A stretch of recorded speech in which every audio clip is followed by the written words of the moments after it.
काही सध्या मालवणमध्ये आपण बघायला गेलो तर भाजप वर्सेस शिवसेना असा संघर्ष पाहायला मिळतोय. भाजप वर्सेस शिंदे शिवसेना. निलेश राणे निवडणूक अधिकाऱ्यांनी एका भाजपच्या पदाधिकाऱ्यांकडे गेले आणि पैसे त्यांच्याकडे होते आणि ते पकडले गेले. हाय व्होल्टेज ड्रामा पाहायला मिळाला.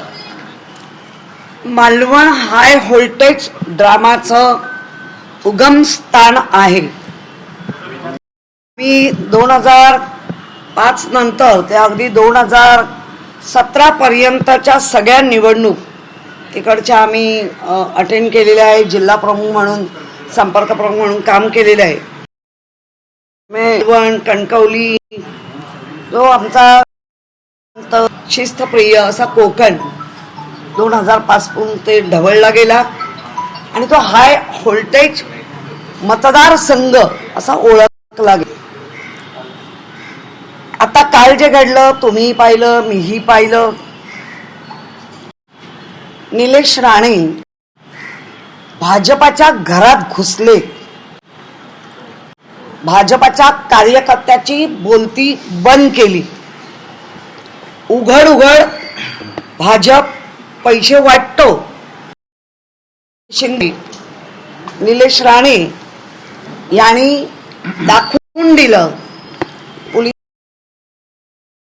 आले. जो हाय व्होल्टेज ड्रामा तो कुठल्या तरी एका नागरिक भाजपाचे पदाधिकारी असलेले यांच्या घरात आता केलं. एका बाजूनी म्हटलं तर चांगलं केलं. ऑन दी स्पॉट जो निर्णय असतो तो निलेश राणेंनी दिला. पण दुसऱ्या बाजूनी जर एक चांगले नागरिक म्हणून विचार केला तर ज्या पद्धतीने ते घरात गेले, घरातल्या लोकांनी कुठे केला, चांगल्या परिचयाच्या असल्यामुळे त्या पदाधिकाऱ्याची मात्र पुऱ्या जिल्ह्यात फुलटून नाचक्की करून टाकली. त्यामुळे या दोन लोकांच्या भांडणांमध्ये किंवा आरोपांवर महाराष्ट्रात पाहत राहायचंय किंवा तिथल्या मतदारांनी. पक्ष सत्ताधारी आहेत. शिंदेची शिवसेना बोलते, मी पुढे बोलत होती.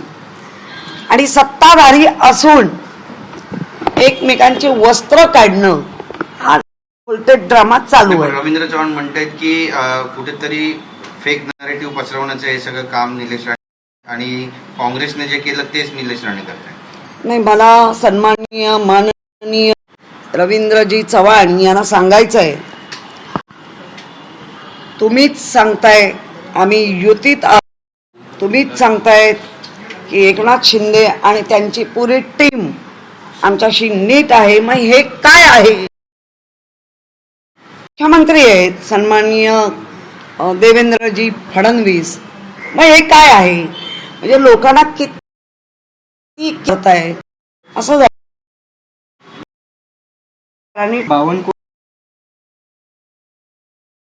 राणेंनी ज्या पद्धतीने केलंय हा ते शिंदे गटाचे पैसे वाटतायत त्याला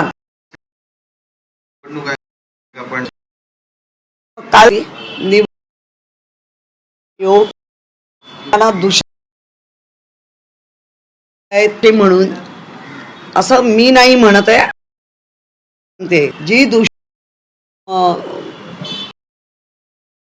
सोशल मीडियातून नागरिकांच्या मधनं येणाऱ्या का निवडणूक आयोगाची तिथे माणसं नाही आहेत, सत्तेतले लोक आहेत, सत्तेमध्ये बसलेले लोक आहेत. मग अशा पद्धतीने सत्ता चालवणार भयभीत वातावरण करून. या सगळ्या स्थानिक स्वराज्य संस्थांच्या निवडणुकांमध्ये हल्ले सुद्धा कार्यकर्त्यांना होतात. बीडमध्ये एका शरद पवार गटाच्या कार्यकर्त्यावर हल्ला झाला. अंबरनाथमध्ये भाजपच्या एका कार्यकर्त्यावर हल्ला झाला. जीवघेणी ठरतात या निवडणुका. जे कोणी हल्ले करतायत मग ते कुठल्याही पक्षाचे असू देत, त्यांना त्वरित पकडून त्यांच्यावर कारवाई केली पाहिजे. ते गृहमंत्री ज्यांच्याकडे खातं आहे त्यांनी हे दहशत पसरवू नका. हा महाराष्ट्र साधू संत विचारवंतांचा आहे. आम्ही वातावरण करून निवडणुकीत आलंय, पण मागच्या मात्र होणार नाही. काही चेंबूरमध्ये भिक्षुक नावं आहेत ती मतदार यादीमध्ये, गोळे मतदार यादीमध्ये तुम्ही मांडताय. दुबार मतदार तुमचा देखील विषय त्या ठिकाणी. निवडणूक आयोगाच्या डोळ्यात वारंवार अंजन आणि कानात बसवलेली बहिरा झालाय, आंधळा झालाय, असा आयोगाची सध्या अवस्था आहे. आणि लुळा आणि पांगळा असंही त्यांना करून ठेवलंय. त्यामुळे अशा निवडणूक आयोगाचे जे आयुक्त आहेत त्यांनी त्वरित या सगळ्या भानगडी त्यांच्या अख्ख्या केलं पाहिजे. सोलापुरात शरद पवार गट आणि शिंदे गटाची युती झाली आहे आणि भविष्य नांदी करेल असं शरद पवार गटाचे प्रदेशाध्यक्ष शशिकांत शिंदे म्हणतात. संदर्भात काय सगळीकडनं ज्या पद्धतीने इकडे पळ तिकडे पळ, मग ती नांदी ठरव, मृदुंग वाजवून काही करा, बायहुक बायक्रोक आम्हाला इलेक्शन जिंकायच्याच आहेत. रात्री बाहेरच झोपा, लक्ष्मी दर्शन होईल तुम्हाला पण, आणि मटण कुणाचं पण का पण मला द्या. बटन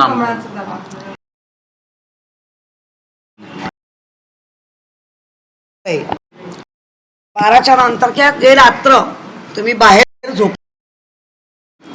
नक्की कोणाला सांगितलंय? पुरुषांना, महिलांना? मतदार महिला पण आहेत ना, मग त्यांना बाहेर झोपा सांगताय की मतदार आणि बाहेर झोपा? लक्ष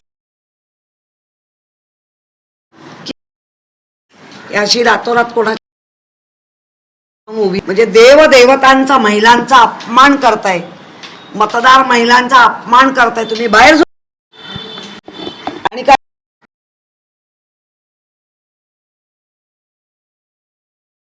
घाणेरड्या मार्गाने कमवची लक्ष्मी आणि तिला नाव लक्ष्मी.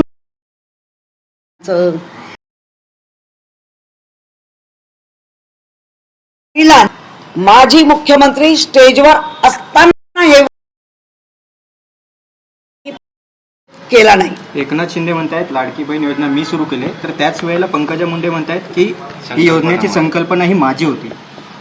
चांगलंय, आता लवकर कोण त्याच्यावर. काही आज अंजलीताई दमन या दिल्लीला चालले, त्यांना भेट घ्यायला. मुंडवा जमीन घोटाळा प्रकरणी सगळ्या फाईल्स ते देत आहेत. कसं पाहताय आपल्या? काही नाही पाहताय. एक नागरिक म्हणून त्याच्या काय काम करतायत आणि जे काय बोल अपमान करतायत, शपथेचा अपमान करतायत. त्वरित खरं म्हणजे यांच्यावर कारवाई व्हायला पाहिजे, पण ती होणार नाही.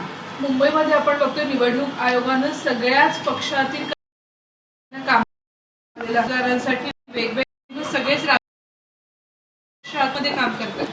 आम्ही तेच सांगतोय, निवडणूक आयोगाने हा जो घोळ घालून ठेवलाय ते या घोळाच्या कारणावस्तव यांच्याकडनं राजीनामा घेतला पाहिजे. आणि यांनी एवढा गोंधळ घातलाय, सगळं नागरिकांनी मदत करून, पक्षांनी मदत करून, तर यांच्यावर संविधानाच्या माध्यमातून वंचित ठेवलं जाते मतदानापासून. त्यांच्यावर कारवाई केली पाहिजे. तुमची मागणी होती की हरकती आणि सूचनांसाठी वेळ द्यावा. 3 तारखेपर्यंत, 3 डिसेंबरपर्यंत हा वेळ देण्यात आला. वेळ दिलाय, पण हा फसवणूक आयोग आहे. अचानक 30 तारखेपासूनच घ्यायचं बंद करतील, काही सांगता येत नाही. त्यामुळे आम्ही अलर्ट आहोत. साधारणपणे आपण बघतोय दुबार मतदारांच्या शोधासाठी सुद्धा पालिका प्रशासन नागरिकांवरती जबाबदारी टाकते, निवडणूक आयोग पालिकेवरती जबाबदारी टाकते. यातनं 103 बार सुद्धा मतदान करू शकणारे अनेक लोक मुंबईत आहेत. मी कालच सांगितलं होतं की ढकलपंची हा आयोग आहे. हा आयोग महापालिकेवर टाकताय, महापालिका महाराष्ट्राच्या आयोगावर टाकताय, महाराष्ट्राचा आयोग केंद्राच्या ढकल गाडी आयोग आहे. महानगरपालिकेचे नक्की लोक फिरत आहेत, पण ते फिरत असताना 12 दुबार असतील, 2च्याच घरी गेलेत. आम्हाला आमच्या मतदारसंघातला तक्रार येत आहेत, 10 लोकांच्या घरी गेलेत नाहीत.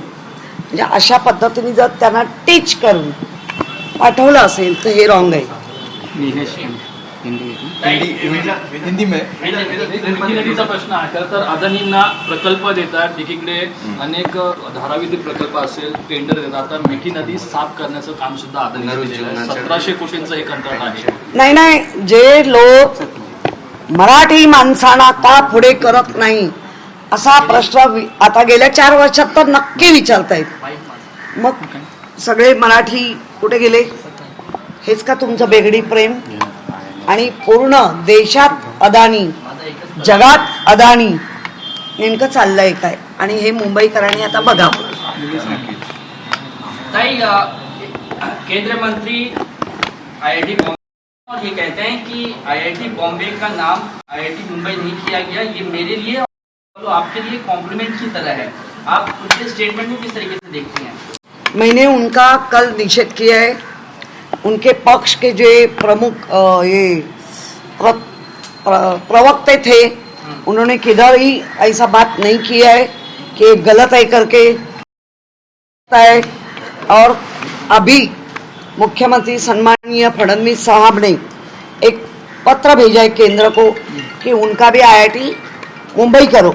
लेकिन जो उन्होंने बात की उसके बाद जो सबने हंसकर ये दिया, ये मुंबई का अपमान है. जिस तरह से महाराष्ट्र में मुंबई को शामिल करने के लिए कितनी शहादत दी गई आपको पता, और बॉम्बे को मुंबई करने के लिए कितना कुछ किया गया ये भी आपको पता है. लेकिन अगर कोई केंद्र मंत्री इस तरीके से आकर ये कहता है कि बॉम्बे आईआईटी बॉम्बे का नाम मुंबई नहीं किया गया, ये भावनात्मक मुद्दा है. लगता है कि जानबूझकर इस तरीके की बयान दिए जाते हैं चुनावी समय में? नहीं, हर टाइम जानबूझ के ही किया जाता है. यहाँ ये बात करते रहो, आप हमको मत पूछो काम क्या हो रहा है, आपको मुंबई के बारे में कुछ भी बात मत करो. झगड़ा लगा के दिल्ली वाले जाते हैं और हम आपके माध्यम से या बाकी माध्यम से हम झगड़ते रहते हैं. मुख्यमंत्री ने कहा है कि वो लेटर लिखेंगे प्रधानमंत्री को. समर्थन करती हैं, स्वागत करती हैं इस बात का, और उम्मीद है नहीं, होने के बाद मैं वस्त्रहरण मुंबई का कर दिया जो केंद्रीय मंत्री, उसके बाद वस्त्र चढ़ाने का कुछ ही नहीं है. नीलेश राणे मालवन में भाजपा के कार्यकर्ता के घर जाते हैं और रंगे हाथ पकड़ा जाता है कि किस तरह से बांटा जा रहा है. महायुति में क्या चल रहा है? महायुति में क्या चल रहा है, महायुति बात करेगी. लेकिन एक बात मैं कहती हूँ, मालवन हाई वोल्टेज 2005 से ही हुआ है. मालवन में नीतीश राणे ने जो किया, नीलेश राणे ने जो किया, वो शिंदे गुट का पदाधिकारी है. और शिंदे गुट का जो भाजपा का पदाधिकारी है, उसके घर में बहुत बड़ी थैली, पैसे से भरी हुई थैली उन्होंने पकड़ के दिया. मुझे लगता है ये दोनों में अभी कंपटीशन चालू है. और जो 2022 में हुआ है वो सबने देखा है. सब उसका पैसा बांट के ही निवडणूक जीतनी है, ये लोगों को पता चला. एकनाथ शिंदे नाराज है, लेकिन तभी भी संभाजीनगर और अंबरनाथ के कार्यकर्ता बीजेपी में शामिल केले. मराठीत सांगा की एकनाथ शिंदे नाराज आहे, पण तरी पण अंबरनाथ मी त्यांच्या नाराजीवर बोलणार नाही. कारण ओ की नाराज मी नहीं बोलना त्याच्यात, त्यांचं ते बघतील. बीजेपी शिवसेना के कार्यकर्ताओं को अपने पार्टी में शामिल कर रही है. शिवसेना बीजेपी के आपस में अनबन है. एकनाथ शिंदे के मंत्री मंत्रालय में जाते हैं लेकिन कैबिनेट में नहीं शामिल होते हैं. रातों रात एकनाथ शिंदे अमित शाह से मिलने के लिए चले जाते हैं. फिर भी ये कहा जाता है कि महायुति में